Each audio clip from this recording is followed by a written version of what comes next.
بسم الله الرحمن الرحیم. د مایکروسافت ورډ د زده کړې کورس په پښتو ژبې ته ښه راغلاست. دا چې نن د دې کورس لومړۍ ورځ ده، نو د هر څه نه مخکې راځو د مایکروسافت په ورډ په تعریف باندې خبرې کوو چې مایکروسافت ورډ څه ته ویل کیږي او د څه لپاره استفاده کیږي. نو د دې لپاره چې تعریف یې وکړو راځم ورډ پروګرام ته. ورډ پروګرام کې ما دلته تعریف لیکلی د خاطر باندې چې وخت ضایع نشي دومره ډېر. نو لومړی سر کې لیکل چې what is MS Word. MS Word څه ته ویل کیږي؟ MS Word is the production of Microsoft and used for documentation, composing, letter and office working. MS Word چې دا یو تولید ده د مایکروسافت د کمپنۍ او کوم چې استفاده کیږي له د څخه مخکې چې ووایو چې دا مایکروسافت څه شی ده. مایکروسافت یو کمپنۍ نوم ده چې دا په امریکا کې موقعیت لري او دا مختلف سافټویر وړاندې کوي چې د افیس پروګرام ځینې سافټویر چې اکسل ده، پاور پوینټ ده یا نور اکسس نور لکه ون نوټ یا نور داسې پاور پوینټ دا هغه یې وړاندې کړي دي، یعنې سافټویر یې وړاندې کړي دي یا پروګرامونه دي. نو دا چې دا د مایکروسافت کمپنۍ تولید ده. کوم چې موږ استفاده کوو یا د ډاکومنټیشن لپاره، ډاکومنټیشن څخه مطلب دا ده چې مکتوب لیکل یا هم جدول جوړول یا راپور جوړول، دا ډاکومنټیشن څخه مطلب دا ده. او بل د کمپوزینګ ځینې کسان به تاسو لیدلی وي چې په ورډ پروګرام کې کتابونه ډیزاین کوي. د کتابونو ډیزاین څخه چې بعضې کتابونه دکې خلک ډیزاین کوي، هغه مختلفه کتابونه کوي، موږ کولی شو دکې ډیزاین کړی شو. لکه ځینې کسان د کمپوزینګ څخه هدف دا ده چې ځینې کسان دکې د کتاب ډیزاین کوي چې موږ مختلفه کتابونه کولی شو په دکې ډیزاین کړو او ولیکو یې کې. بل چې د لیټر موږ هر ډول خط په دکې لیکای شو، که هغه پښتو وي که انګلیسي وي که د هرې ژبې وي، موږ کولی شو په ورډ پروګرام کې هغه ډیزاین کړو. او بل چې دا and office working او د دفتري کارونو کې دا موږ ګټه ترې اخلو د ورډ پروګرام څخه. بل موږ دغه ورډ پروګرام چې دا د راپور جوړولو لپاره یا د گزارش جوړولو لپاره کاروو، چې که هغه هر ډول گزارش جوړوو لکه هفتواري، ماهواري یا کلنی گزارش جوړولو لپاره ورډ پروګرام کې جوړیږي. همدارنګه پیشنهادونه یا جدولونه یا هم د استعلام جوړو یا مکتوب جوړو، نو دا ټول چې دی په ورډ پروګرام کې موږ لیکای شو. بل د ورډ پروګرام په تعریف خو پوه شو چې دا د مایکروسافت کمپنۍ تولید ده او د دغو کارو لپاره استفاده کیږي. بل راځو د ورډ پروګرام په انټرفیس باندې خبرې کوو. لومړی دلته دې ما لیکل چې MS Word is the consist of، یعنی MS Word دا کومې برخې لري، دا برخې دي دغه ایریا، دغه کومه ایریا چې دا د دغه برخې هغه کو چې دا کوم نومونه لري. لومړی چې دا ټایټل بار. ټایټل څه ته ویل کېږي؟ ټایټل عنوان ته وایي او بار فولې ته ویل کېږي. ټایټل بار دغه ساحې ته ټایټل بار ویل کېږي. دا ټول دغه بخښنې سره دغه ساحې ته ټایټل بار ویل کېږي. مطلب چې دا کومه ساحه مونږه د خپل عنوان کې راولو، چې لکه زه اوس که راسم د ساحې ته ټایټل بار ویل کېږي. چې لکه زه اوس راځم دغه پروګرام زه سیف کړی مې ده په څه باندې what is MS Word په نامه دا سیف کړی ده. که زه راسم دا پروګرام د بل چی په نوم باندې سیف کړم، لکه زه راځم د احمد په نامه سیف کوم، احمد په نامه ما دا سیف کړ. اوس پر تاسو وګورئ چې په احمد په نامه هم د هغه په سر کې احمد راځي.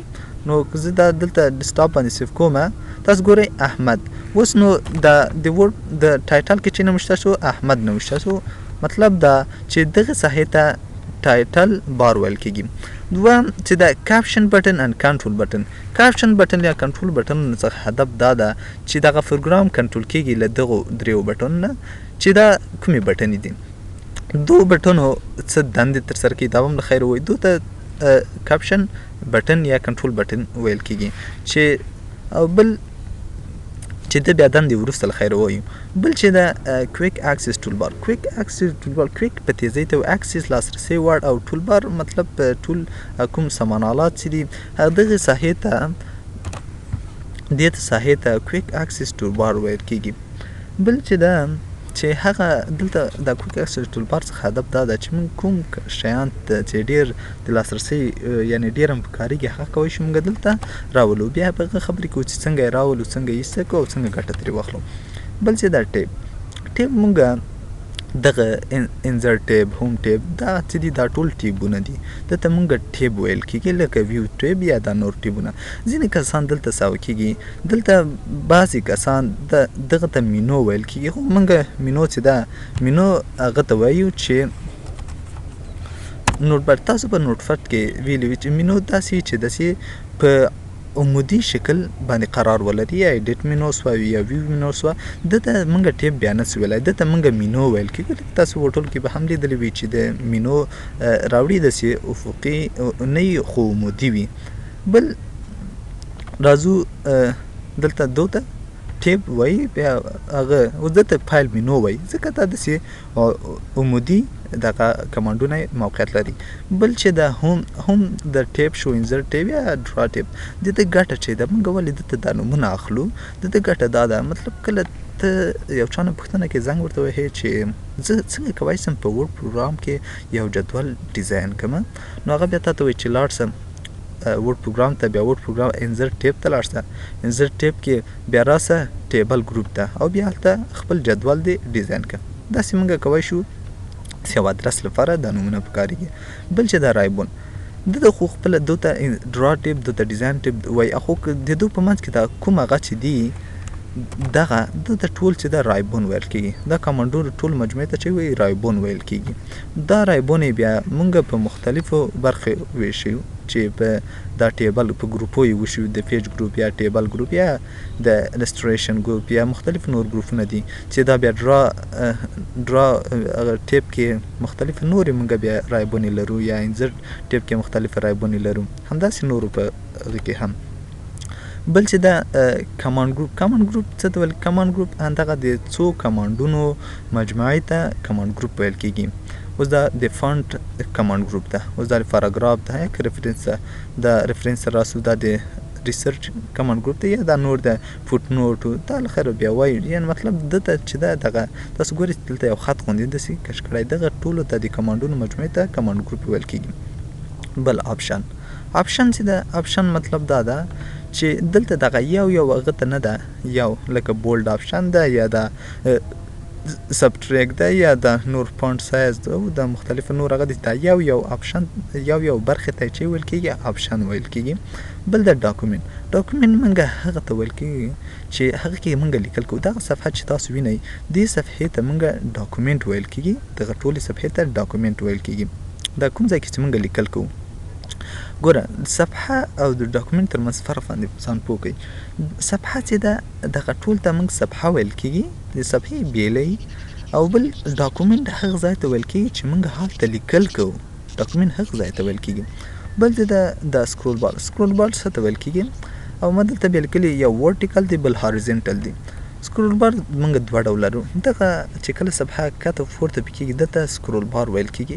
موږ چې دا ورټیکل لرو، اوس موږ عمودي سکرول بار چې صفحه کته پورته کېږي، دا به څنګه کته پورته کوئ؟ دا چې خپله کلیک کې نه پورته کته نه کېږي، تاسو باندې دا چپ کلیک ونیسئ او دا به کته پورته کړئ. تاسو اوس وایئ چې ښه عمودي خو صحیح ده، ورټیکل خو دغه ده. نو دلته اوس هاریزنټل کومه ده، دا تاسو دا نه ښکاري. خو کله چې تاسو راسئ دې صفحې زوم غټ کړئ، تاسو زوم څومره غټ کړئ، تاسو ګورئ په د بیخ دلته تاسو یو هغه پیدا کېږي درته. تاسو چې دا غټ کړئ، تاسو په دا دلته دا ګوره صفحه د خواته او د خواته دته ورټیکل وایي. دا چې څومره صفحه دي تا زوم یې دا در سره پیدا کېږي. خو کله چې صفحې زوم تا سره کم وي، تا سره بیا دا نه وي. دا و سکرول بار. بل سټیټس بار. سټیټ څه ته ویل کېږي؟ سټیټ حالت ته ویل کېږي چې د سټیټ څخه مطلب دا ده چې موږ ته دغه پروګرام په اړه معلومات راکړي. مطلب دا چې دغه پروګرام کې دغه کې چې څومره حروف دي، څومره پیجونه دي، او په کومه ژبه موږ لیکل پکې کوو. نو دا دلته موږ ته په دغه بیخ کې یو پټه ده چې دته وایي سټیټس بار. سټیټس بار دته موږ ته سټیټس بار وایي چې دلته موږ ته راکوي چې په ده کې څو دانې پیجونه دي، بیا څو دانې ورډ دي او کومه ژبه ده او نور د اکسیزیبیلیټي دا نور هغه چې کوم هغه کې ستونزه شته نشته ده، یعنې مطلب موږ ته د صفحې په اړه معلومات دلته راکوي.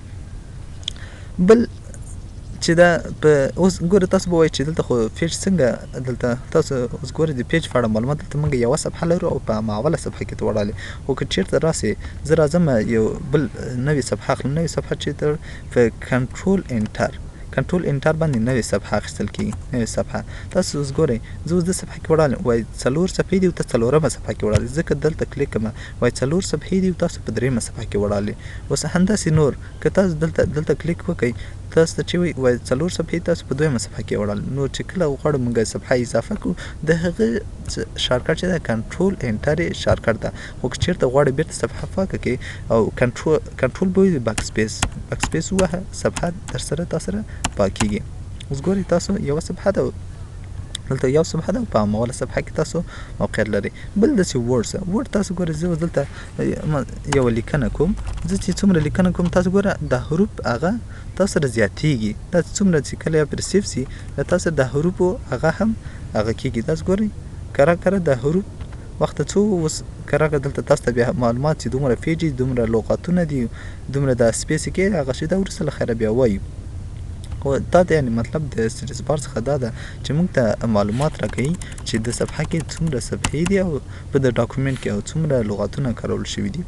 بل چې دا په دلته رولر ده، رولر خطکش ته ویل کېږي چې دا هم په دوه ډول، یو ورټیکل ده بل هارزنټل. دغه فاست تاسو کوم یو خطکش وګورئ دته رولر وایي چې دته هارزنټل رولر وایي او دته ورټیکل رولر ویل کېږي. دا چې تاسو لومړی ورډ پروګرام انسټال کړئ نو دا به تاسو سره نه وي، دا تاسو به څنګه راوړئ راسئ ورډ پروګرام ته، ورډ پروګرام ویو ټیب ته ورسئ، ویو ټیب کې به راسئ تاسو دلته په رولر باندې به کلیک وکړئ. تاسو سره اوس رولر داسې تاسو اول چې ورډ پروګرام هغه کې داسې به در سره ښکاري، خو کله چې تاسو راسئ ویو ته او بیا په رولر باندې کلیک وکړئ دا به تاسو سره راسي. ښه د ده ګټه څه شی ده چې دا رولر موږ استفاده کوو؟ د ده ګټه دا ده که چېرته تا ته یو څوک ووایي چې ما ته یو شیپ رسم که چې دومره انچه وي او دومره مطلب چې اوږدوالی دومره وي عرض یې دومره وي تا ته هغه درکړی، نو ته به بیا راځې انځر ته انځر دلته شیفونه مختلفه یا یو لاین تاسو ښیي چې ما ته لاین هغه که اوس که له ده جي نه زه لاین غواړم چې رسم کړم 1 انچ دا اوس انچ ده تر ده جي 1 انچ څه 1 انچ که داسې 2 انچه 2 انچه راځي یا داسې 3 انچه داسې مطلب تا چې ته غواړې بعضې هغه ته دلته رسم کړي تاسو د خطکش څخه ګټه اخیستی شئ. بل چې ده دلته چې دا اوس دا موږ په انچ باندې دي، دا که غواړئ تاسو سانتي متر ته واړوئ یا ملي متر یا بل هغه ته واړوئ نو بیا به تاسو مور دلته راسئ هغه ته تاسو به راسئ فایل منو ته به چېرته مور آپشن ته دلته به آپشن ته به راسئ. آپشن کې تاسو دلته په کته پروف کې دلته یو آپشن ده د آپشن ده چې دا اډوانس کې